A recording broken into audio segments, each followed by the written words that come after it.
तो जिसका था बेसब्री से इंतजार वो सोलो लेवलिंग का season 2 arise from the shadow आ चुका है ऑफिशियली। और मैं औरवलाजी करने जा रहा हूँ सोलो लेवलिंग का सीजन 2 को हिंदी में एक्सप्लेन और हिंदी में डब। तो कर लो गाइज अपने नेटवर्क को ओपन। आपका फ्रेंडली नेबरहुड औरवलाजी आ चुका है एक और वीडियो के साथ। चलिए शुरू करते हैं इस वीडियो को। एपिसोड की स्टार्टिंग में हमको दिखाया जाता है संग जिन वू जो हमारा मेन कैरेक्टर है वो सो रहा होता है। तभी उसकी बहन जीन का फोन आता है। हेलो कौन? जहाँ पर उसकी बहन कहती है संग जिन वू क्या तुम अभी तक सो रहे हो? क्या तुम्हें याद नहीं है कि तुम्हें आज प्रिंसिपल से मिलने के लिए आना था? ओह सॉरी मैं भूल गया था, अभी आता हूँ। वहीं पे दूसरी तरफ जीन अपनी आंखों को रगड़ कर देखती है। क्या सही में तुम मेरे भाई हो? हाँ तुम मेरे से ये सवाल क्यों पूछ रहे हो? क्या मैं अजीब लग रहा हूँ? तभी जिन वू की बहन उसे रिप्लाई करते हुए कहती कि नहीं मैं सिर्फ पूछ रही थी। वैसे वो खुद भी शॉक हो जाती है उसका इतना अच्छा ग्लो देखकर।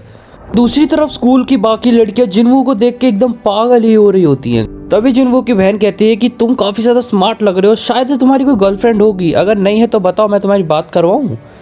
तभी जिनवू अपनी बहन के गाल खींच देता है।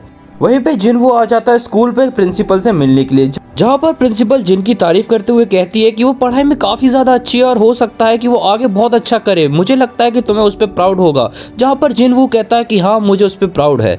तभी प्रिंसिपल जिनवू से सवाल पूछती है कि क्या अगर वो आगे जब वो बड़ी होगी तो क्या तुम उसे हंटर बनने दोगे?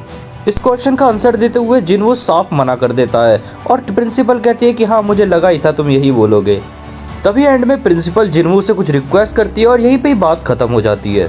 फिर नेक्स्ट सीन में हमें वही ई रैंक हंटर दिखाई जाती है जो कि इसी स्कूल से पास आउट होती है, बट वो इस स्कूल में वापस नहीं आती है, ना हंटर एसोसिएशन को ज्वाइन करती है। सामने जिनवू को देखकर ये थोड़ी देर के लिए सोचने पड़ जाती है कि ये आखिर है कौन। तभी जिनवू अपनी बहन के साथ अपनी एक फोटो दिखाता है। अच्छा तो तुम शायद जिन के बड़े भाई हो?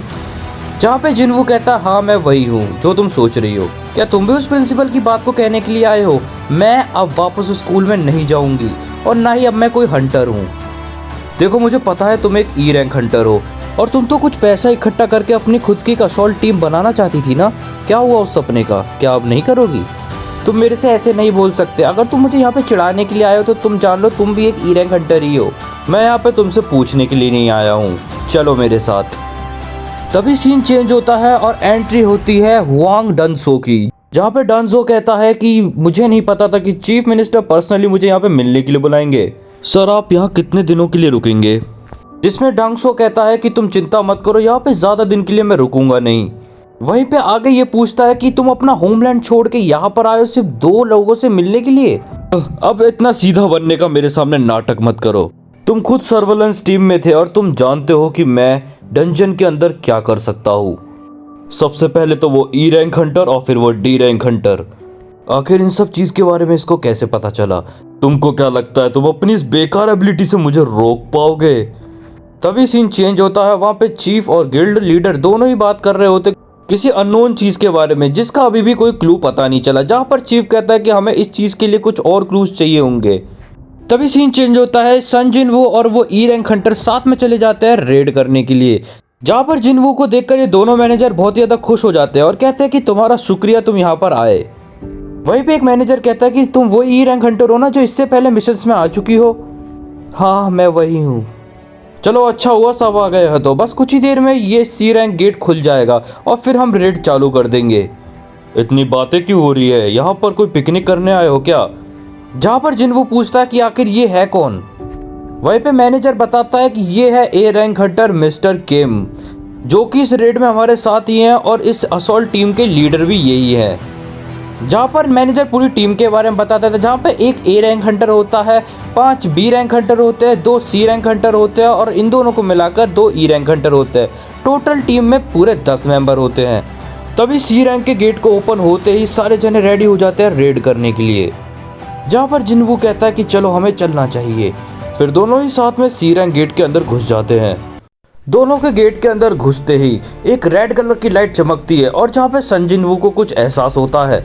सन जिनवू को यहाँ पर कुछ ना कुछ अलग फीलिंग्स सी हो रही थी और उसे अजीब सा लग रहा था। तभी वहाँ पे पीछे की तरफ वो सी रैंक गेट अचानक से कन्वर्ट हो जाता है रेड गेट में। तभी जिनवू वहाँ से लड़की को लेकर निकलने की कोशिश करता है, पर वहाँ पर गेट के सामने अटक जाता है।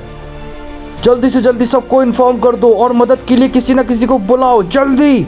हेलो, क्या बोल रहे हो? वो एक सी रैंक गेट रेड गेट में बदल गया। तभी जितने भी थे सब कहीं और जाके टेलीपोर्ट हो जाते हैं, जहाँ पर किम कहता है कि ये कोई और जगह लग रही है, ये सब उस रेड गेट की वजह से ही हुआ है। जहाँ पर वो लड़की सान जिनवू से पूछती है कि ये आखिर रेड गेट होता क्या है। ये गेट बाकी रेगुलर गेट से बहुत ही ज़्यादा अलग है। यहाँ पर हम जब आ जाते हैं तो हमारा आउटसाइड वर्ल्ड से बिल्कुल कनेक्शन टूट जाता है।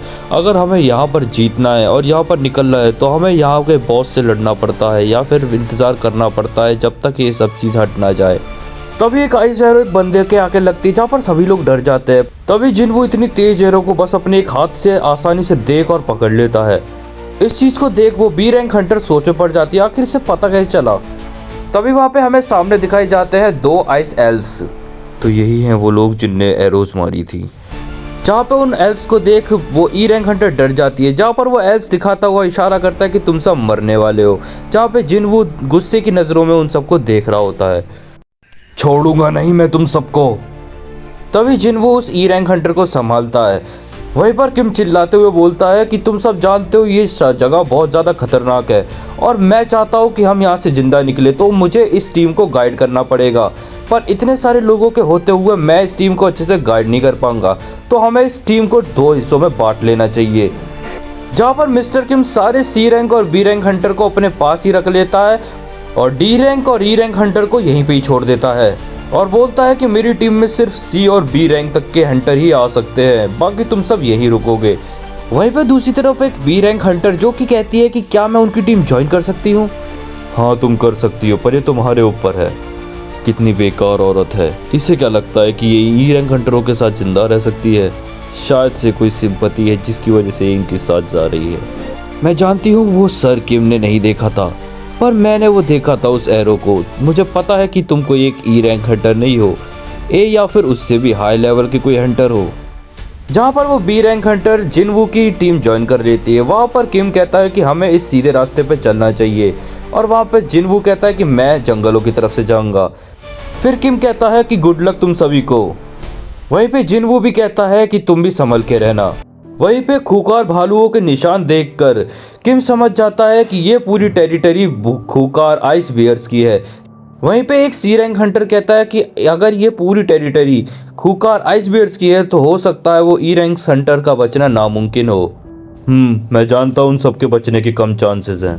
सभी सावधान हो जाओ। तभी वहाँ पे एक आइस बियर्स का झुंड किम के पूरी टोली पर हमला बोल देता है। वहीं पे दूसरी तरफ जिनवू भी इन सबको इस टेरिटरी के बारे में बताता है। वहीं पे बी रैंक की हंटर कहती है कि यहाँ से निकलना चाहिए हमको, नहीं तो हम उन बियर्स का शिकार हो जाएंगे। वहीं पे जिनवू कहता है कि अगर हम यहाँ से निकले तो हम उस एल्स का शिकार हो जाएंगे, हमको इसी टेरिटरी में रहना पड़ेगा जिससे वो एल्स भी इस टेरिटरी में घुसे ना और हम सब सुरक्षित रहें। तभी जिनवू अपनी इन्वेंट्री में से निकालता है कुछ गर्म कपड़े और पूरी टीम को दे देता है। ऐसा मैजिक देखकर ई रैंक हंटर कहती है कि असल में तुम हो कौन? जहाँ पर जिनवू कहता है कि मैं वो हूँ जिसने तुम्हारी सुरक्षा की जिम्मेदारी ली है, अगर कोई परेशानी हो तो मुझे बताना, नहीं तो शांत रहना बिल्कुल। तभी जिनवू की तरफ भी पूरे आइस वेव्स का झुंड आ जाता है। दूसरी तरफ अर्थ पे जहाँ पर सब रेड गेट को देख ही रहे होते हैं कि आखिर ये रेड गेट बना कैसे और इस रेड गेट के अंदर कौन कौन लोग गए हैं। जहाँ पर मैनेजर बताता है यहाँ पर टोटल पूरे 10 लोग गए हैं, जिसमें से एक ए रैंक हंटर है जिसका नाम मिस्टर किम है और 2 ई रैंक हंटर भी हैं। तभी वहाँ पर सब पीछे की तरफ होकर देखते हैं। तभी वहाँ पर एंट्री होती है डांसो की। डांसो वहाँ पे मुस्कुराता हुआ आता है और कहता है कि यहाँ पर क्या हो रहा है, पार्टी चल रही है क्या? ओहो, यहाँ पर तो एक रेड गेट खुल चुका है। हालांकि डांसो उस ई रैंक हंटर की तलाश में यहाँ पर आया होता है और वो ये चीज़ जानता है कि ई रैंक हंटर भी इस रेड गेट के अंदर ही है। तो यहाँ पर डांसो उस ई रैंक हंटर का वेट कर, हालांकि वो ये बात भी जानता है कि उस ई रैंक हंटर का यहाँ से बच के निकलना नामुमकिन है। काश मैं उससे मिल पाता, पर अगर वो जिंदा बचा तो जरूर मैं उससे मिलना चाहूंगा। जिनवू भी अपने सामने आने वाले सारे बियर्स को एक साथ ही मार देता है। जहाँ पर वो बी रैंक हंटर कहती है कि तुम आखिर हो कौन? तभी सब बियर के मीट का मजा लेते हुए बात कर ही रहे होते हैं और उनसे पूछते हैं कि तुम्हारा ये साथी कितना ज्यादा कूल और पावरफुल है। वहीं पे दूसरी तरफ आइस केव की तरफ जहाँ पर सारे भालुओं का झुंड एक साथ निकल के आ जाता है, जहाँ पर जिनवू भी रेडी हो जाता है अपनी शैडो आर्मी के साथ। एक एक करके देखते ही देखते पूरी शैडो आर्मी खड़ी हो जाती है और जहाँ पर हम अपने एग्रिस को कैसे भूल सकते हैं, वो भी एकदम अवेक्ड हो जाता है। तभी बहुत बड़े क्लैश के साथ शैडो आर्मी और बियर्स का झुंड एक दूसरे में भिड़ पड़ता है और एक दूसरे में तो की तरह लड़ने लग जाता है, जहाँ पर शैडो आर्मी बहुत ही आसानी से बियर के झुंड को हरा रही थी। तभी आइस बियर्स का बॉस सामने निकल के आ जाता है और पूरी शैडो आर्मी को एक झटके में खत्म कर देता है। तभी जिनवू एग्रिस को लड़ने के लिए बोलता है, जहाँ पर एग्रिस सीधा भिड़ जाता है बियर बॉस के साथ। हर तरफ से घायल करने के बाद एंड में एग्रिस उसका सिर काट के उसको जान से मार देता है। एग्रिस की इतनी पावर देखने के बाद जिनवू काफी ज्यादा इम्प्रेस हो जाता है। दूसरी तरफ जहाँ पर किम की पूरी टोली को एक साथ मार दिया होता है, आइस एल्व्स का बॉस अब आ चुका है सबको मारने के लिए। तो गाइस यहीं पे हमारे सोलो लेवलिंग के season 2 arise from the shadow का पहला एपिसोड खत्म हो जाता है। दूसरा एपिसोड आने तक के लिए गाइस वेट कीजिए और सब्सक्राइब कर लीजिए इस चैनल को। मिलते हैं आपसे अगली वीडियो में।